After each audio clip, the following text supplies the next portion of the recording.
Shahram, good evening. How are you doing? Good evening, Nadir. Fine, thank you. I'm doing very well. Fantastic, fantastic. It's been a few years. I say that to a lot of people, so that's on me, but good to see you. Likewise, I hope this is gonna be more frequent that we have interactions now going forward. I hope so, absolutely. Well, I'm pretty sure it is because today we're going to discuss the very, very kind of flashy topic of generative AI. It's on everybody's mind. We see it everywhere. And all the big companies are investing and lots of changes and developments, lots of buzzwords, new lexicon. The dictionary of all these terms is growing, so it's a very dynamic area, and I don't think we can unpack this type of thing in just one conversation. It's going to last, so I look forward to that going forwards. Likewise, likewise.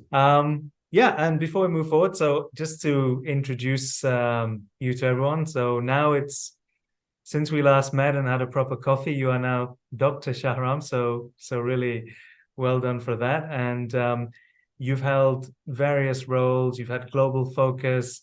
You've been in multiple areas around the world. So I think a really good global understanding of business, global understanding of cultures and languages, and you've watched really machine learning, AI, generative AI sort of unfold and develop in front of our eyes. And you have a term I'm sure a lot of people are quite jealous of, and that's Chief Digital or Digitalization Officer, which is quite a nice title. So that's my quick introduction. Obviously, a good friend, somebody I highly respect. And did I miss anything? No, thanks for that kind introduction. I appreciate that.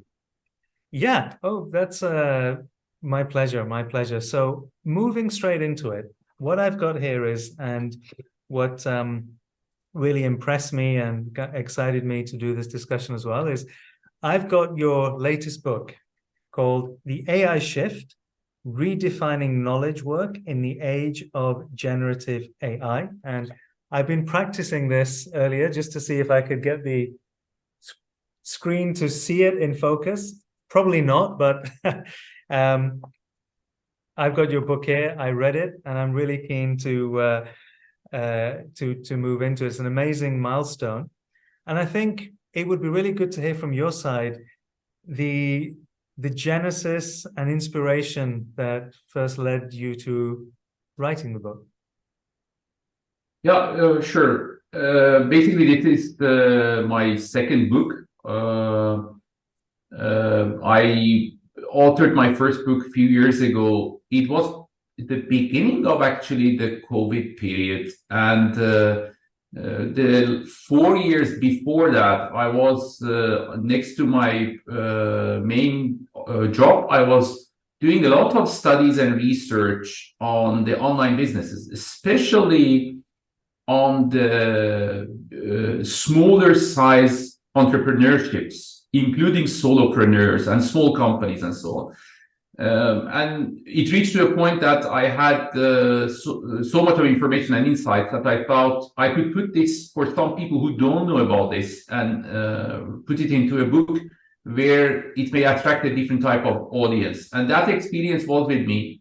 Few years later, when I started to do research on artificial intelligence, it reached also to a point that I thought I need to put that also into a book. And that's a bit the story about it.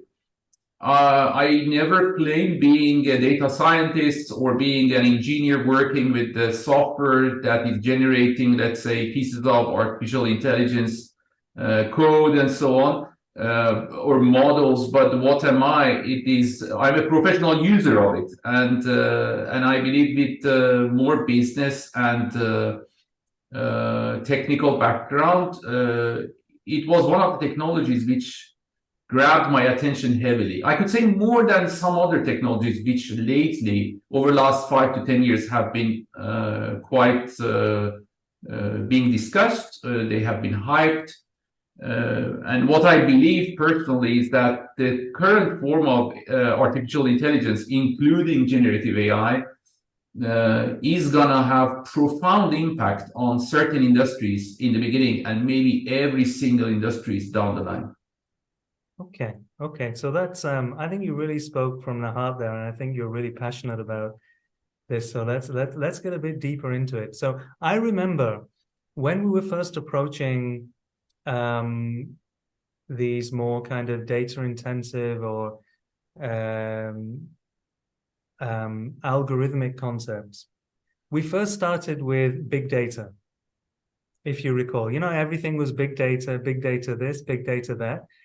And then the discourse went a bit further and moved towards machine learning, which from my very basic background was, in fact, from my visual basic background, was a kind of smart way of bringing algorithms and programming language and nested loops together to make decisions. So I thought, okay, all right. I mean, that's that, and I've seen it, and I've also applied statistical correlation models and things like that.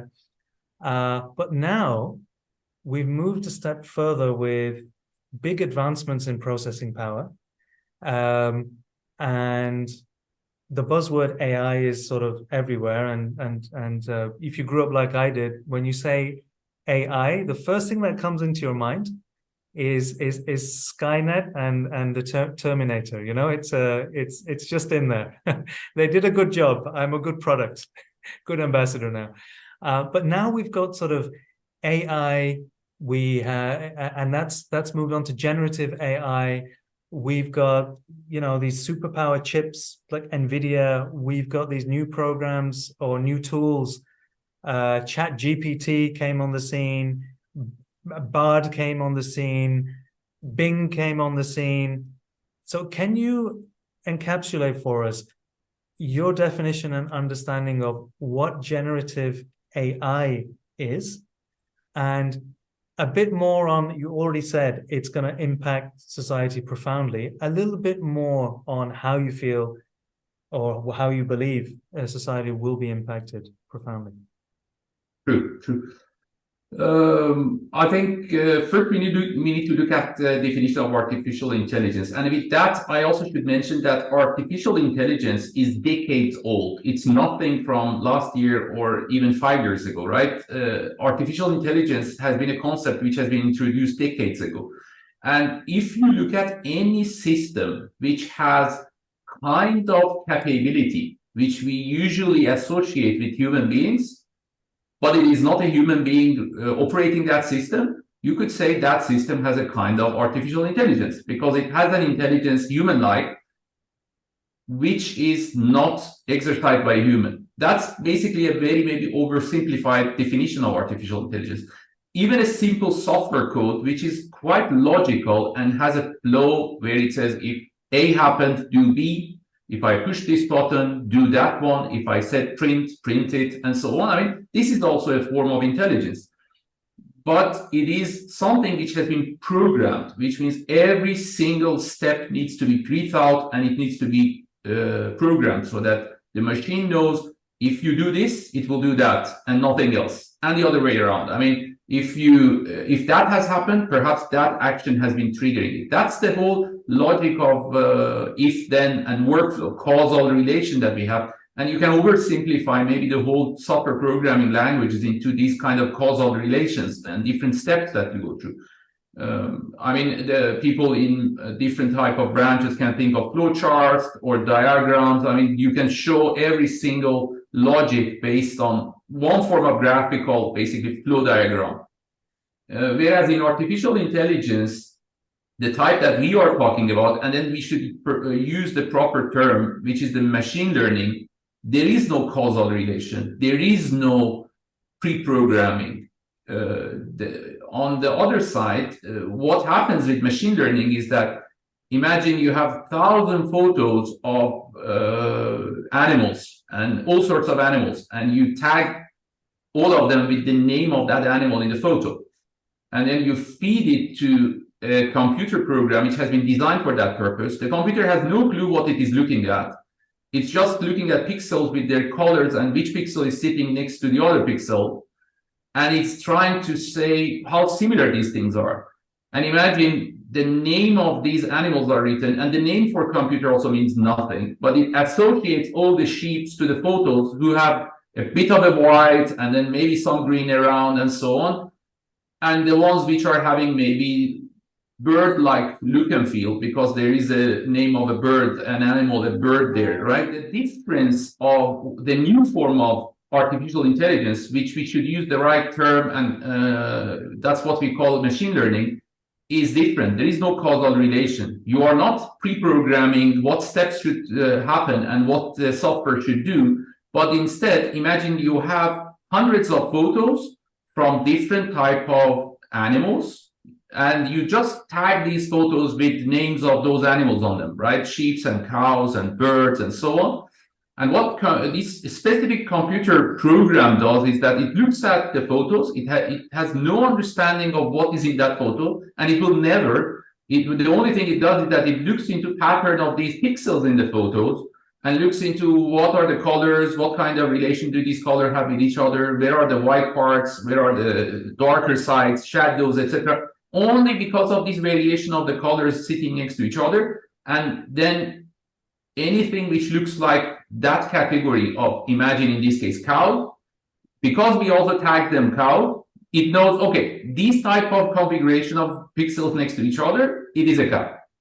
And if you later feed a photo number 1001 and ask what is this, it will go and compare it with all those photos.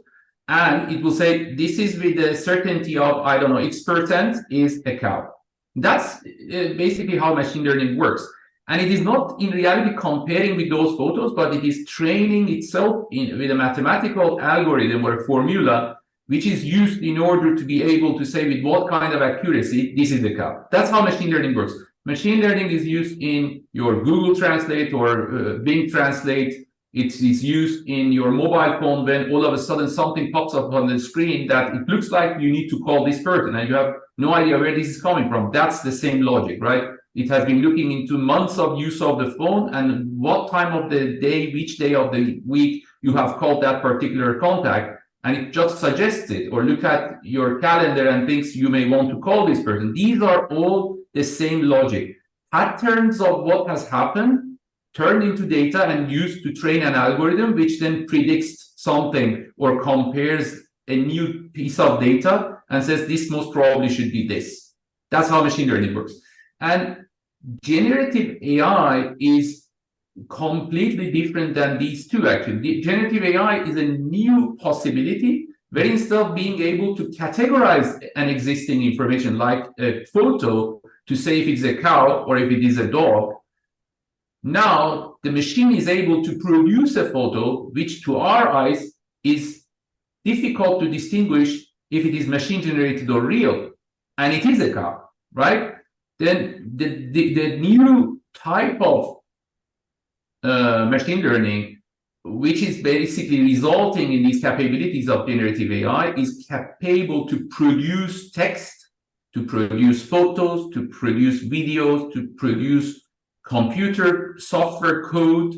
It is able to produce different type. I mean, you can even produce a logic based on generative AI. And it is an evolution of the existing or previous, basically, artificial intelligence forms, which has been reaching to a point which is able to not only look into the content and say which category it belongs to, but also produce fresh content. Right. Okay. And so that's a really good underpinning of what it is and how it works and what depth it goes into. Can you, for everyone kind of watching and listening, can you go into some practical examples of how it's being deployed? Yeah, sure. Basically, I can mention a few examples. The simplest, which we all know, and people got to know, many people didn't know about generative AI, right? If you are an expert, this is nothing new. Maybe it's years old.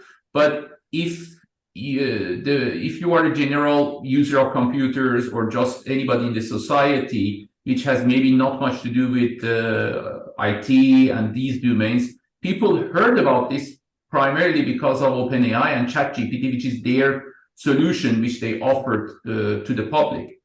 And what this tool does is that it is able to create pieces of text based on a command that you give to this tool.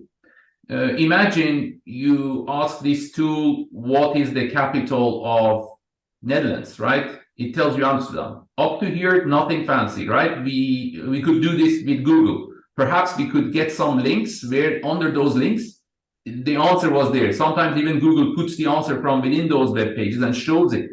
But then with generative AI tools like ChatGPT, you can continue and ask, what is nice about this city? And then you don't need even to mention Amsterdam anymore because it knows what was the context now. And then it starts to say, oh, in Amsterdam, this is so and so, right? This is nice about it. It has maybe one of the longest network of canals in the world, and the buildings are like that, and you can see this and that. And then you may say, how best can I get to this city from, I don't know, another country, right? And then it will give you answer to that question. And you can start a dialogue with this as if you are talking to a human who has been to that city. And imagine the uses of this simply. Today, if you want to know about anything which you are not a subject matter expert for, you can start talking to one of these tools. You can simply open ChatGPT UI and start to ask your questions. It doesn't replace a subject matter expert, but you can start with that. And for certain uses, maybe it's good enough in order to be able to find your answer. If it is at the point that it is a scientific matter, you want to do fact check, it is sensitive or it is high risk, then of course you can always approach an expert at a later stage. That could be impacting almost any kind of knowledge work that we know up until now. Because the start point is not anymore a Google search. The start point is really to find the answer. And then you can just go to an expert, ask, is this answer meaningful? Right? That's the level of sophistication they have today. I don't know about it in 10 years. Maybe in 10 years, the reference to experts for fact check is even less and less needed, right? Because these algorithms and generative AI tools become more and more powerful as we go forward. And this will impact many, many different professions. Law, say that's maybe one sector. You can think of lawyers, the work they do, they go through pieces of text, the contracts and all that. Yeah. And they go through documentation, which could be regulations, or it could be law, or it could be, I don't know, a constitutional document and so on. Because if you are training these algorithms with this information, they are able somehow, like a human being, to judge and to tell you if what you are looking at is found, for example, in that piece of law or the documentation of law and so on or not. That's just one example. Think of a business decision. If you want to take a business decision today, simply you can ask ChatGPT and get an answer. Is that answer correct or not? That is not a yes/no answer, right? The answer to that question is that yes, it is correct with a probability. And as these tools are getting more and more sophisticated and they are fed with more verified information, they become more and more powerful. Okay. That is maybe one of the ways to start to think about what that impact these kind of tools can have on future of knowledge work. Right. So it's great you mentioned the knowledge work. Before we go to that, I just want to latch on to something you said. So one item you mentioned is context. And I think that's really important, that, you know, when you're searching or asking, there's an ability to apply context rather than just arranging data. So I think that's pretty important and profound if you think about it. Secondly, would you say that, for example, by combining generative AI and early stage, let's call it a machine or robot, etc. Is this the kind of technology and process that allows us or will allow us to have full self-driving, for example, in a Tesla? Or is that a different form of algorithm? Is it using the same, the ability to learn, the ability to identify images, the ability to contextualize the environment? Is that a practical example of bringing a machine and generative AI together?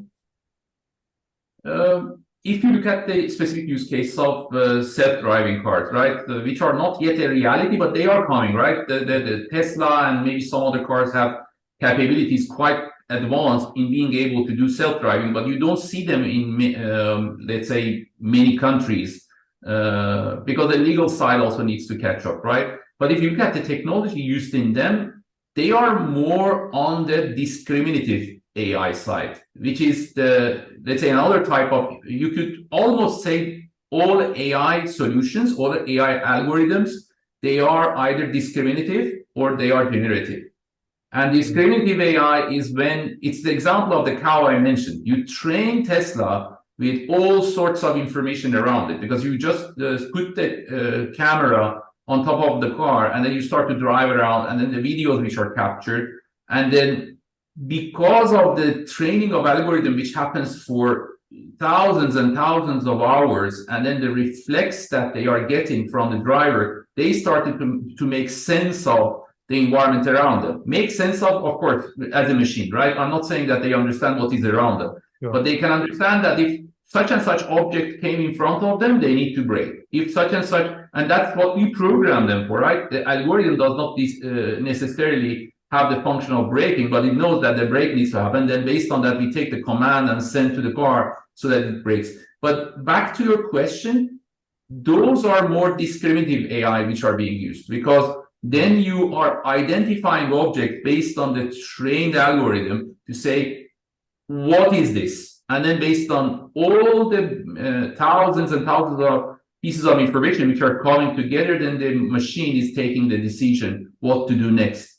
And of course, AI is an important part of it, but it's not the only part. In a physical object as sophisticated as a self-driving car, because it may sound quite naive and simple, but replacing a human being with a software which is driving the car is quite a sophisticated thing. You have cameras, many of them, you have lidars, you have all sorts of, let's say, sensors. Then you have also, of course, apart from the actuators, which need to replace the power of human in order to accelerate or brake or steer, all those need to be added. But of course, AI, as you rightly said, is an important part of it, but mostly on the discriminative side.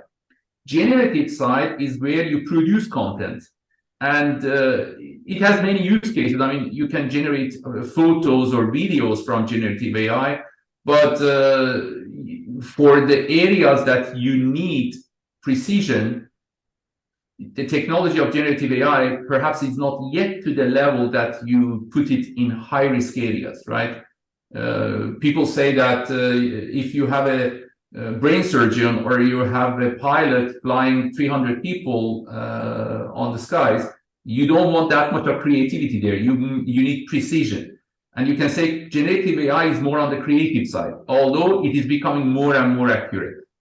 Right, I see. That's actually, that was, my question elicited a fantastic delineation between discriminative AI and generative AI. That was really useful. I found that very useful. Going back to the knowledge element and knowledge management. So I know this is an area you're quite focused on and passionate about, because it's a focus of yours on how this technology will impact on knowledge and the future of work and everything else. So can you tell us a bit more about that, and also the knowledge hub concept you have written throughout your book and that is live online as well? Yeah, sure. When it comes to knowledge management, I believe because of what we just touched, right? The sophistication which comes to picture when you have also a physical object, like a car or something. I think the impact of generative AI will be much earlier on the areas where we do not have such an object. And knowledge management is a good example. Because in knowledge management, you deal with different type of pieces of information, primarily text, but also photos, maybe drawings, images. Then you may have videos, audio, and so on. And the capability of generative AI now is quite useful here. And how is the following? Basically, in what we know since 20, 30 years is that you can go to your database or you can go to internet and you can search for something. And you usually in a database, you find that information and what is related to that piece of information. Like you search for somebody's name and then you look up their phone number in your directory, right? Or you go to Google and search for a company's name and then you go down and find their phone number. That is a simple search where the information is already there and you can just search for it, but you need to search for the right thing. And then you need to look up to find the other pieces of information, which is the phone number in this example. And there is no, let's say, high-level intelligence in this, right? It's still intelligence compared to the days where we had paper notebooks and so on, but it's not a high level of intelligence. Using a generative AI solution, the search experience, as we know, is profoundly changing, which means you don't need to know how the structure of the information is. You don't need to know where it is stored, and you don't need even to look up for it. You just simply ask. For example, you can ask, if I have these 10 ingredients, what can I cook with? And generative AI is capable of telling you, writing recipes that you can use in order to cook things with those ingredients. This recipe has not been stored anywhere, right? And it's not going like Google or Bing or any other search engine to look for similar recipes where these ingredients are there. The algorithm has been trained to understand if these 10 recipes are close to each other in a list, these are the type of things you can do with it. And then it generates one of those understandings. Of course, it is a sophisticated process of how the algorithm step by step generates every single character of every single word, and then from those words, the phrases and sentences. But in reality, as a user, how you experience it, that you simply ask a question and a new recipe is produced out of nothing in front of you. And you can apply this to anything else. I mean, you can ask ChatGPT to write you a one-page email, which is politely asking your customer about whatever has happened and tell them that you want to do this. It will write a letter, and this letter has not been produced anywhere before at all. The solution is generating that in front of you, right? And these are the type of basically changes which are happening. Now, if you have thousands or millions of pages of information in form of text or photo or anything, and you use them in order to train a generative AI solution, now you have almost a brain where you don't need, like old day databases, know where these information are or search for it. The research is done. You simply ask, and it is able to show you the answer, with also showing where that the answer is coming from. That's the beautiful part. Because now, for example, if you use the new Bing of Microsoft and you use it, don't search for it, but use the icon on the top right. Now you can access it, for example, from Microsoft Edge. On top right of the screen, you have the Bing logo. You click on it, you ask a question, it gives you the answer, but it also shows you from where this answer is coming from. Because now it has also linked its capability of generative AI with web and the whole internet. Right. And this is really a new era for knowledge management. Imagine you create the same thing with all the information in your company, which could be millions and millions and millions of documents. And for these tools, is now simply like you ask a question, you get the answer, and then they show you where that answer is coming from. the whole concept of knowledge management is upside down. I mean, we need to rewrite the whole books about it. Right. Okay. That could be your third book, huh? I don't know, perhaps, or somebody else may write it. Right, right. Okay, okay. That's the way you project that is pretty fascinating. So I think a slightly more lighthearted question for our last couple of minutes, and because I think we do need definitely this subject and this area. We're over the next months and years. I think we're going to definitely need to return to it. I think you mentioned a few things like Bing and Microsoft and others. There are just fascinating tools that they are developing that we could just go into a session on. What are these tools and how will these tools impact and how do they do things? So I think definitely we'll come back to this. But as a lighthearted question, how are you finding Rotterdam and how long have you been there now? Now it is close to 10 years living here. It's quite a nice city. I mean, one of the largest ports on the planet. It's quite a busy city for the relatively on global scale small size that it has, and quite central in Europe. Then apart from many different nationalities living in this city, you are also maybe less than 3 hours to anywhere in Europe. And yeah, and Netherlands in itself is quite a small country, almost like 300 by 300 kilometers, right? Then you are around really in 1.5 hours. But after living in large cities, and then before that, of course, I lived in Dubai for 4 years, then it has been quite nice 10 years, I would say, overall. Fantastic. And I've visited Netherlands about 20 times, but never Rotterdam. So it's got to be on my list. Absolutely.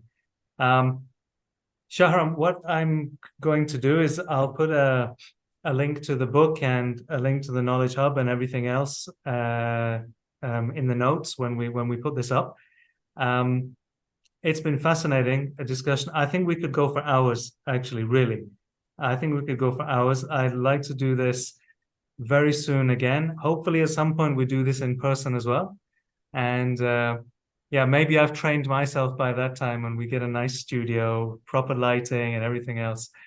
But any last comments before we close? Yeah, sure. I think I would mention two things. One is that I am producing almost every second week a short article at a newsletter on LinkedIn. I think if somebody is interested to follow what is going on with generative AI, that newsletter is not only on generative AI, but going over the coming weeks and months, I think I will stay on this topic because it is one of the most important topics that is impacting our professions and professions of a lot of our network. And then the hub itself that you mentioned, I mean, in the book, there is a link to it, but the idea with the hub is also to collect information which is useful for professional users to learn about. Then I think that's also another one that I can refer to. I keep adding links to training courses I find, or maybe articles which are quite important. And I'm trying to make that as a repository of information that people can go there and within, maybe by studying for a week or something, they get quite a good understanding of what is this and what they can do with it to find their way, actually. And I think I would suggest for people to stay curious and read a lot. There is a lot going on. But if you stick to reputable organizations and what they are publishing, you will see how fast this is moving, and you will find useful information and tools that you can literally use from tomorrow. Fantastic. Shahram, it's been a pleasure. Thank you very much. Let's do this again. Thank you.